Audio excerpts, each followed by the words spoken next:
there was so much tea in this episode. I was taking my notes. I'm like, girl, can we please? Hello, friends. We are here to talk about the Real Housewives of New York. Reboot season 2, new episode. Not prepared.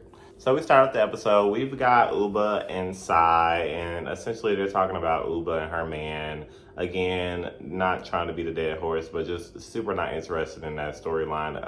It's kind of got me a taint bit because now I feel like UBAH is telling us what she's spelling out for us, and it's kind of getting long-winded. I don't know why she didn't get this out in the first place, but I guess her boyfriend seems a little bit more locked in, I guess, and she's having a conversation about how she gets a little anxious or whatever because he's making space at his place for her. And essentially Sai is having a conversation with her and saying, girl, you need to just live in the moment and surrender and, enjoy it or whatever. And, UBAH's echoing that she has a really good time with him, but when she's away from him, she's kind of freaking out. I don't really know what that means. We don't get any context. Maybe it'll take another 3 episodes to get that from her. But yeah, so I think that that's a normal thing that tends to happen. So it's a little bit more interesting. She also tells us that she really likes her man's feet. I'm not really a feet person. As I've gotten older, I've come to appreciate a nice foot. Otherwise, I'm not really into them. So I'm definitely not into like smelling them and all the other stuff that she was talking about, but good for her. We get to Erin's house in the Hamptons. She's updated the kitchen, okay? But the girls from the chopper have pulled up first. So, it's BRYNN and Jessel and, dang, what's her name? Y'all know. Sai and UBAH then pull up, and I'm wondering if we're going to see a lot of them together this season. But anywho, they pull up, and Erin's like, yeah, so I heard what happened with Raquel. Like, she was going to ride with you guys, but she gets really super car sick, and she asked to sit in the front seat, and you guys said no, so she wasn't able to ride. I wasn't really invested in that. I didn't really think it was going to become a big thing either. But it circled its way back around a couple times this episode. So the girls are kind of just like getting settled in. They're doing fun stuff where like, Erin bought a bunch of food because there was this big thing with food last season and whatever. But they're getting settled, and BRYNN is having this like kind of off to the side or in the middle of the mix actually kind of conversation with UBAH about the whole thing with Sai. Don't really know how it came up, but basically she's just like saying she wants to make up with Sai. She doesn't really want to have conflict with her and argue with her and things like that. And they kind of step off over to like the living room area and sit on the couch, and they're having a private conversation about it while everybody's still kind of in the mix. While they're doing that, Raquel pulls up. She drove by herself because of the issue discussed before. And immediately, Sai kind of, I won't say approaches her about it, but she brings it up. She broaches the conversation while they're in the kitchen, and they come to find out. I still don't really understand what the miscommunication was, but all in all, it was a miscommunication, and it just was not a big deal. And Raquel wasn't really giving it much, and so I think as a result, Sai matched her energy, and she couldn't really give it much. I know that Sai, though, I had predicted in my head, I'm like, this will probably come back up from a side perspective, but I'm like, I don't think Raquel was really thinking too much of it. I also was not thinking much of it. So because nothing's going on there, we go back over to UBAH and BRYNN's conversation, and the girls are kind of looking like, is something happening? Like, should we be going over there? And I wonder if that's a thing where like they noticed that they were chatting and having a real conversation, or the producers were kind of like, hey, it's boring over there, and started like making, gestures to like go that way, because everybody kind of abruptly was like, maybe we should go over there. So they go over there. As they're making their way, UBAH's kind of like, no, not everybody. Like, y'all don't all need to be over here. She's like, Sai and BRYNN need to have a conversation. So Sai sits down, BRYNN's already there, and UBAH exits. So now we have these two. I don't know where this change of course came from, but BRYNN kind of like then issues this very blanketed apology. She starts off by saying she wants to keep this conversation quick, which is interesting because she was just so hurt about Sai, so I'm confused about that. Like I said, change of course. But she basically is just like, I never want to hurt you, so I just want to apologize for everything. And I'm thinking to myself, like, okay, like what is this big blanketed apology? Like I was very confused about that. And even Sai is like, I appreciate the apology, but girl, you haven't even heard my side of things. Like, what are you even apologizing for? Like, do you know? So she kind of starts having that conversation, and amongst those things, she brings up the Jenna thing. I'm really tired of talking about this Jenna thing. I don't know. I don't think that it's important. Like, oh, you told Jenna that I hate her. I understand the premise and I understand the issue, but I'm just tired of hearing about it. And in that, BRYNN calls Jenna over. Obviously, we can predict to kind of like say, well, Jenna, what did I say to you? She's trying to get in the clear and say, what is the conversation that me and Jenna had? Because she swears, and she had this conversation, a similar conversation with Aaron last episode. She's like, that's not really the way that the conversation happened. So she's gonna attempt to do that. What was weird to me was Jenna coming over and immediately lying and saying basically she never specifically identified that BRYNN was the one that said, that Sai hated her. And it's like, y'all have had 400 conversations. Jenna and Sai even had a one-on-one conversation about it. So what do you mean? And then she kind of like tiptoes around it, and there's a point where she says she doesn't remember, and then even a little bit later in the confessional, she's saying it's really immaterial. It doesn't matter if I said it or not. And it's like, well, if it's immaterial, then why would you lie about it? And I don't like when people do stuff like that. Like, people will lie about something and be evasive about it, and then on the flip side, they try to do stuff and say like, well, it doesn't matter. It's immaterial. It's irrelevant. It's none of your business. If all of those things were true, then that should have been your initial approach, right? Not to lie. Why are you lying if it's so immaterial? Jenna's a mess, and that's what I've been telling y'all since episode 1. I think it's starting to unfold. Not that I dislike her, because I don't. I really do like Jenna, but she's messy. So it's also interesting to me. I didn't love Sai's attitude last season. Nobody did. But I also don't want her to, I think we're still getting to know Sai. But where is the real Sai, right? Like, is that really nasty, bad attitude Sai? I know damn well this, like, sitting back and sweeping thing under the rug and not saying anything thing isn't Sai. So, like, who is Sai? Like, where are you? Like, because I'm confused by the fact that you would let Jenna come over here and lie, and you're going to let it go, as she stated in her confessional. And I guess I understand from the standpoint of, she basically said BRYNN is the problem here, and I would have to agree with that. But we're already talking about something that's really not important, right? So we might as well just pay attention to all the important facts. I mean, at the end of the day, this conversation to me is not important. So Jenna came over here and lied, and BRYNN is the problem. Both things can be true, so why can't we address both? So I just think it's interesting that she is seemingly going to let Jenna slide. But now they get back to the original premise after Jenna's done lying. And BRYNN's like, okay, so Jenna, what did I tell you? Like, let's get this cleared up. Essentially trying to say, I never said that Sai was talking shit. But Jenna's like, well, I did take it as she was talking shit. And then BRYNN throws a very interesting caveat into the conversation, and I must say that I believe her.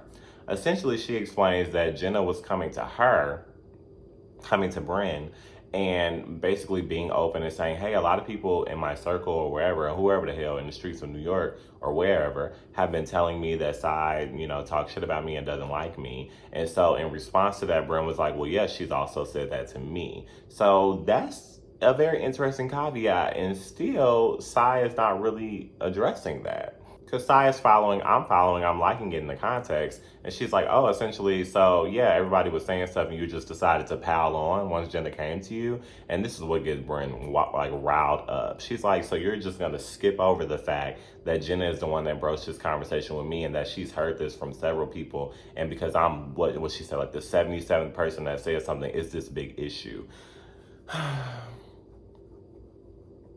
Well, yes, because you are the issue, BRYNN. Like, the issue is, which UBAH is going to get into later, finally UBAH gets into something.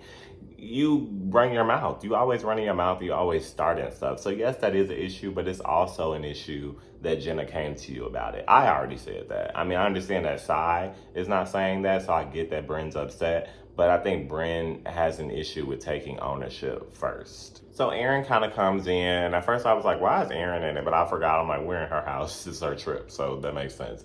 And she kind of gets into it. And she's like trying to mediate, because essentially Jenna's over there. She's not really making anything better. Like, BRYNN called her as an ally. She wasn't an ally to BRYNN. Sai was asking her basically about a point blank conversation that we all saw. And she lied about that. So she's not really helping anybody. She's kind of escalating the situation. So Aaron comes in, and they get to a point where BRYNN is basically just like, look, girl, I wasn't saying it to her like that, even though she essentially did say it to her like that. And Aaron's like, look, Sai, she's saying she didn't say it to her like that. That wasn't her intention, whatever the hell. Can you accept that? Like, just accept that. It is what it is. And Sai is like, fine, I accept it, whatever. But then Brynn's like, okay. And then moving on, you're also forgiven for yelling at me in public. And Sai's like, girl, I didn't ask for forgiveness. And I'm thinking like, girl, Sai didn't ask for forgiveness. Like, forgiveness for what? You should have been yelled at. I'm glad she yelled. Because she's like sweeping everything under the rug now. She should have been screaming. She should be screaming and hollering now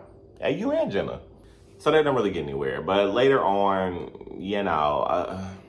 I don't really like the passive thing, but you can tell with this group, like, they'll get past stuff and it's going to come back up, especially as it pertains to people like Sai and Brynn. So when they were in the kitchen, I must admit, I did think it was cute when Brynn was just like, let me go hug Sai. Because sometimes that's all you can do, but it's gonna circle back around. But I think for the sake of the trip, like, they literally all just got there, let's just have a good time, and they are arguing about something that's very stupid. So both Jenna and Aaron have gifts. I honestly can't remember what Aaron's gifts were. Did they really show them off? I don't know, but they were like gift bags or whatever the hell filled with stuff. And then also Jenna had gifts, that's like a callback to last season. And I thought it was cute, that she got the ladies' lingerie again, and she actually got Jessel like a Christmas tree costume to harken back to last season. So I thought that was cute.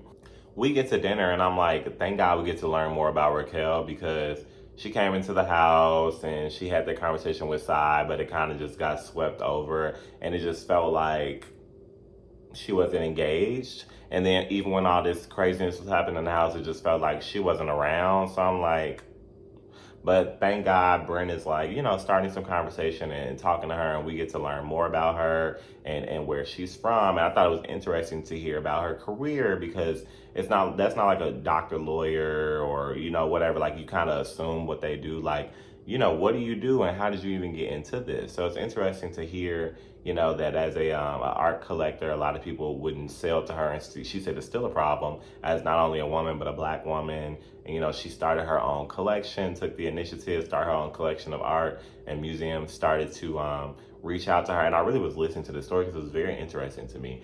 Museums will reach out to her to like borrow pieces for their museum, and then other people reached out to her to help curate their own collection. So I thought that was cool. And then that led her into working in TV and stuff like that. Stuff like that is interesting.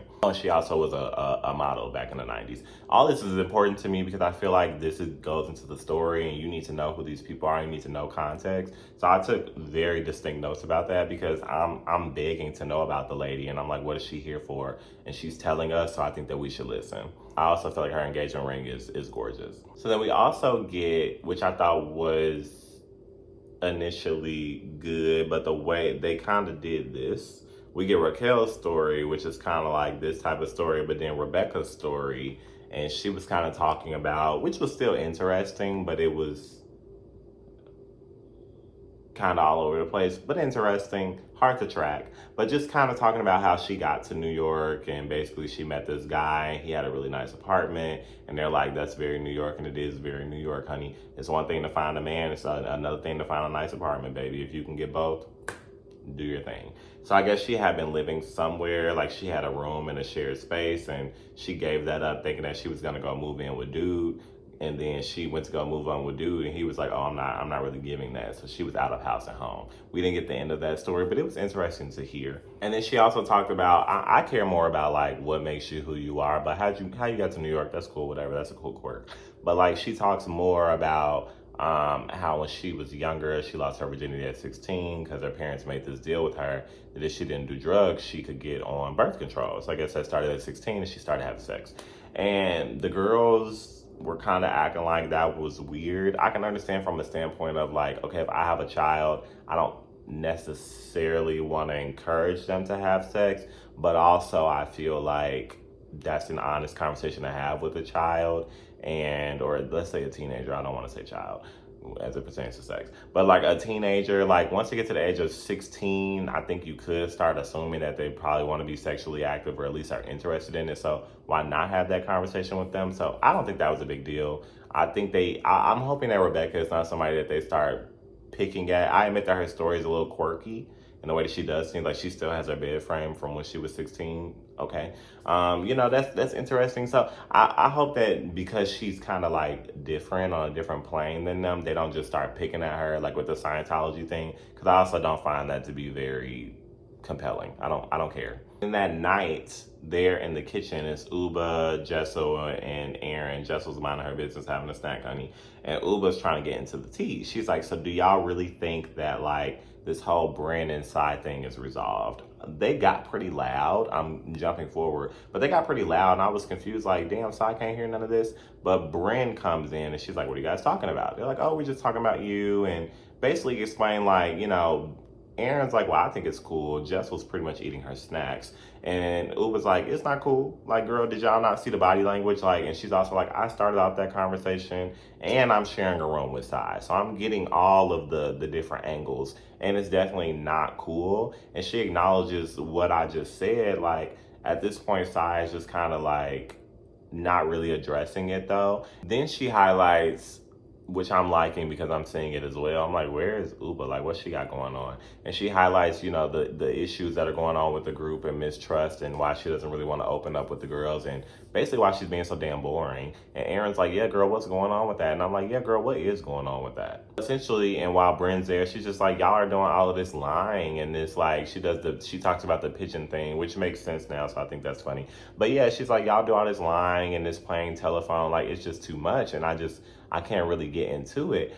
And I'm understanding what she's saying, but that's when you get to that point, like, there's something else here. And then obviously we talk about that a little bit later. But BRYNN's take on it was very interesting to me because she came into it blanketed apology in tow. And she was just like, I don't want to hurt you, I want to be friends with you. And now she's taking a defensive standpoint when Sai's not even in the room and basically throwing Sai under the bus and saying, Sai has said terrible things about me and done terrible things to me and I'm letting them go. And she's like, you guys should be happy that I'm letting them go and I'm chilling. Like, it is what it is.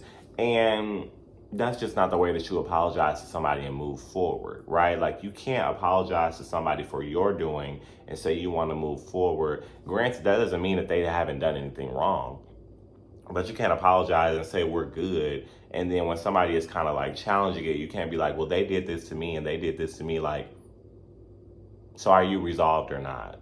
Obviously not, like Uba said. And Uba specifically gets into the tea and really calls out something that I think it's blatantly there and we can see it on the screen and we all have recognized it, but I don't know that I haven't put the language to it. So I'm glad that Uba did. And if Uba doesn't do anything this season, I'm glad that she was able to contribute that. You can obviously tell that she's an analytical woman. She says essentially BRYNN, does stuff under the rug. Kind of. I don't know if I would say that, but basically BRYNN will put things to the side. And then when it's convenient for her, she's gonna harbor that issue with you, but then later on, she's gonna make up a more trivial issue with you just in efforts to bring that original issue up. Does that make sense? So for example, like, she's had this issue with Sai now, she's gonna act like it's all good, but later down the line, when she has an issue with Sai or she's upset with Sai, she's gonna say like, oh, Sai, you stepped on my foot, and that's an issue because you remember way back when we had that issue and disagreement about the Jenna thing. She's one of those girls, like, they pile things on, they hold those grudges and they bring up old things, and we've seen BRYNN do that. Like, she stirs up drama and really petty stuff, and it seems so crazy, but it's always because it's on the back of some old grudge that she has against somebody. It's like these weird initiatives that she has. She's kind of like a weird piece of girl. She's messy, and Uba's clocking it. And it's clear because it's like, Uba was coming from a standpoint originally when the conversation started, which she's trying to express because BRYNN came over and got all hyped, like, why are y'all talking about me? She's like, girl, ain't nobody thinking about you. She was coming from a standpoint of, Sai obviously has an issue. I had a conversation with Sai, but she's not saying anything. And it's very clear that BRYNN is trying to dust this under the rug. And now Uba's actually having a face-to-face conversation with BRYNN, and BRYNN's talking about all the bad stuff Sai has done to her. So obviously it's not resolved on either side. So Uba's not wrong for saying this. So it's like, it's clear that you're harboring these things because you're already bringing them up less than 24 hours later. And Aaron clocks it a little bit too because she's wondering like, well, where is this animosity with BRYNN coming from? Because I feel like it's very clear that Sai apologized. And I don't know if I missed something in the episode, but they showed this extremely quick screenshot of a long text from Sai. They didn't even show the whole damn text. And I guess she texted the group apologizing, I guess. I don't know. I need more context on that. But essentially, Aaron was like, it was clear to me that Sai apologized, so I'm not understanding where this issue with BRYNN is coming from. And it's like, well, girl, open your ears and listen to UBAH. BRYNN is harboring bullshit like she always does. And now, even in this conversation, BRYNN is already starting to flip it, right? Because she's saying, well, Sai never apologized to me. That's really what got Aaron thinking about the group chat text as it was, because now it's going to become this narrative of like, well, I didn't do anything wrong. Sai has done all these bad things to me, and Sai didn't even apologize to me. I apologized to her, which is all bullshit. But anywho, next day they wake up, and I really like scenes like this. They did something similar last year when they were in the Hamptons. And, you know, the girls are kind of like sharing rooms, so they're waking up and having their individual conversations, right? We got UBAH and Sai, we got Aaron and BRYNN, right? So, you know, Aaron and BRYNN are talking, and I did appreciate the fact that Aaron was like, you know, we do need to stop the telephone thing. It is an issue. But BRYNN tried to chime in and like agree. But they were talking about twisting words, and Aaron's looking at her like, girl, the nerve of you to agree. Like, are you twisted or are you the twister? Like, hello? Questions that need answers. And BRYNN's like, a little bit of both. And my only thing is like, I appreciate Aaron for holding her accountable and being honest, but then she kind of acquiesces to it because she laughs and she's like, well, at least you admit it. And it's like, that's such a low bar. Like I said, we have UBAH and Sai having their morning conversation, and nice to see Sai, right? And UBAH's talking about her whole thing about opening up to the group again. And Sai kind of brings up the whole, because she's agreeing with UBAH about the twisting of the words. And she's like, yeah. And she goes right back to the whole Raquel thing and the driving thing, which I think is definitely immaterial. Call me Jenna Lyons. And UBAH's like, well, girl, that just goes back to Aaron. Like, Aaron twisted those words. And so I can appreciate UBAH doing that, because it's just like, girl, let's get to the root of it. Like, we talking about a car situation, a miscommunication. That came from Aaron. So let's stay on point. I was fine with that. So they get outside. I guess they're doing like brunch or lunch or whatever.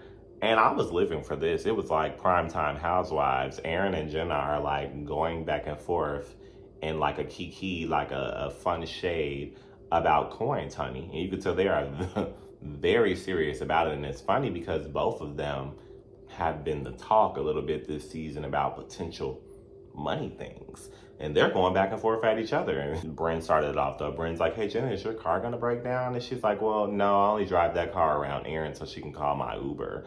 And then Aaron's like, well, yeah, like, you know, I know that Jenna's got money. She just doesn't have Uber money. She doesn't have money to pay back Ubers. And Jenna's like, well, you know, I'm only making sure that you're around and you can pay for my Uber so I know that you have the money to do so. Baby, it's just going back and forth. And I'm like, oh, this is getting nasty. And what I appreciated about Aaron, because Aaron already done told us, girl, I'm not living for the amount of money that's going on right now because of my man. So I like a person that could just give it back to you, because we could stop this right now. Aaron's like, I don't have the money. So how about that? But in that, UBAH finds her in. And she's like, girl, this is why Sai ain't down here now. And they're like, what you mean? And she's like, because y'all do all this weird cackling with each other. It's just not a safe space. It's just too much. Y'all mince the words. Like, this whole thing that y'all are kikiing about is still an ongoing issue because y'all were running y'all mouths and being pigeons. This is why Sai don't want to be around. This is why there's an issue in the group. This is why there's miscommunication. And BRYNN's sitting back. She's like, girl, maybe that's because people have spokespersons and they're not speaking for themselves. I'm like, oh. She kind of ate that. But UBAH ate her right back up. She's like, girl, I ain't nobody's spokesperson. Can't nobody afford this bitch, okay? I'm speaking from my own personal experience. I was involved in these conversations. I've heard y'all mix words. Like, girl, please. And she's going in on BRYNN because BRYNN does start doing the whole victim thing. And I just think it's so convenient that when people yell at her and, you know, the shut the F up and all that stuff, she's like, I don't live in a world where we do that. Like, let's have smart banter and let's go back and like, girl, you're messy. So the nerve of you to try to police the way that somebody communicates. And that's just you showing white fragility. At the end of the day, I know she's mixed, but that's her giving white fragility. And just giving herself an out and trying to play the victim. Like, don't nobody want to hear that. I have no issue with the way that UBAH addresses BRYNN. I think she's 1,000% right. And while they're doing that, Sai's upstairs doing her hair. And finally, I love that Jessel Clocks. Like, there's obviously some underlying heat here. Not that I forgot, but I wasn't really tying it together. But yeah, you know, that whole thing that happened with BRYNN and UBA last season, and so I kind of in the middle of it about UBA's man being, you know, brought up. And I just think it's so immaterial to be upset about that, because now that's all UBA talks about. That's her storyline, is her man. But I guess we can give credence to, yeah, BRYNN did bring it to the show, so I guess it was what it was, and it was messy for her to do that. So I mean, I guess UBA is still well, not I guess, we see UBA still holding a grudge from that, and yeah, it's bothering her. So I think what she's saying, there's still the principle there, and everything she's saying is still correct about BRYNN, but it's a little more spicy because BRYNN burned her as well. So what she's saying is not wrong, but her approach is getting a little more aggressive because of what happened. But in my personal opinion, UBA was wearing BRYNN out, and I was living for it. And she basically tells her right there in front of the whole group, as she should have, you're the cause of all the mistrust in the group. And that's true. And I'm wondering if BRYNN is somebody where when she hears that, it's going to affect her and she'll probably stop doing it. I'm likely to think no. I think it's because she's way too focused on her white fragility, and she's going to cry wolf and be a victim because she's being yelled at, as opposed to somebody like being cutesy and bubbly and saying F you in this voice. Because I think that's what she prefers, I guess. But at the very end, again, I like Erin trying to hold people accountable, and she does pull UBA aside because they're friends. And she's like, look, I think you're probably giving it a little bit too much to BRYNN based off of some, you know, old heat. And UBA makes it clear, like, no, girl, I'm not, which you are. But again, I think in this situation, two things are true. What she's saying is actual and factual. Because UBA even said in the group, she's like, we all think this, y'all just won't say it, which is a fact.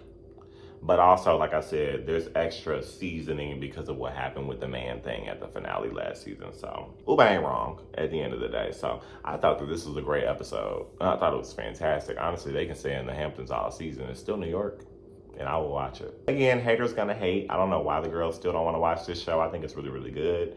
I don't have anything to compare it to, though. Like I said 1,000 times, I didn't watch old New York, so I really don't give a damn. But as it pertains to this show, it's good to me, and I'm enjoying it. And I'll see y'all in the next one.